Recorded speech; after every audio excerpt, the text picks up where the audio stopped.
In terms of reinvention and change, I know it well. I've metamorphosized that many times, and it will not stop, and I think that's a good thing. We need change. We need to look at ourselves, and we need to look at what we need to change within ourselves in order to be the leaders that are needed today. It's about who we need to become, is it not? Not about skill, not about data, not about knowledge, but about us. Who do we need to become in order to step up to the challenges that we have today? And how many leaders do we see that really step on the edge and step up and stick their necks out, as opposed to who plays it safe?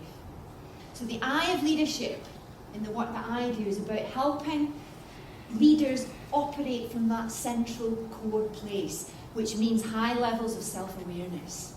It means being able to look in that mirror and see who we really are, and be able to take that feedback on the chin and to grow from it. Because isn't it about growth?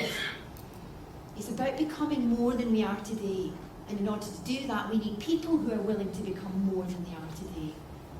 And not be satisfied with the status quo. And enjoy change in that exciting way and not be afraid of it. Authentic leadership is about understanding that 95 to 99% of our consciousness is out of our awareness. We can't see ourselves truly. Leadership can be a lonely place, and yet we need other people to help us along the way, because it actually takes two to see one. Have you ever heard that phrase? You can't look in the mirror and see your true reflection. You need others to help you see yourself. And this is why. So my work is about looking at all of the stuff that's in here underneath in that unconscious mind that you're not aware of yet. That if you were to harness, guess what happens? That's the word potential. That's where it comes from. Look at how much there is to go at. So the good news in that is, you've got loads to grow from, but it's about conscious development. Being aware of it and working with it to become the best leaders we can be.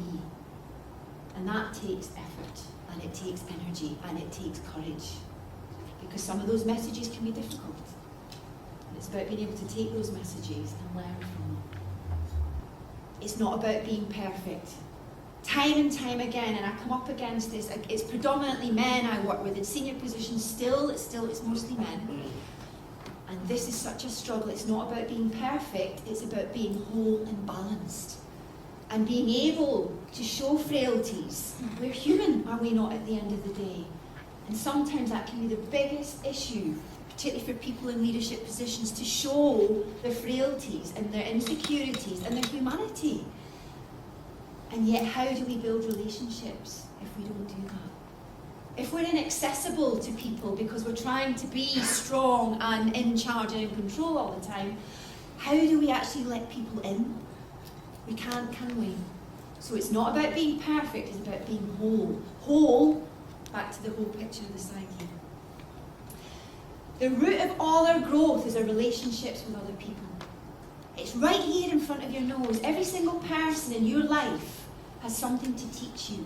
Every issue you have with another person isn't about them. Who is it about? It's about you. And in working with the chief executives I work with, we look at their shadow self. We all have a shadow self. Anyone read Jekyll and Hyde? You aware of Jekyll and Hyde? That's what that book was about. That was about our shadow self. That part of ourselves we don't want to know about. And yet, that's what lives in that 99%. And that is the root of all of our growth. Our relationships with other people teach us about ourselves. It's right here in front of your nose. And working with the issues and uncertainties that we have with people, instead of saying the biggest question you can actually ask yourself in terms of development is, what is it about me that needs to change? Not what's wrong with them. When you do that, then you become that leader. That kind of leader that Einstein said is listening to that intuitive sacred gift, because it says, I take personal responsibility for every issue I have. And if I ask the question, what is it about me that needs to change, and stop asking what do they need to change, we don't point fingers anymore, we're looking straight back at ourselves.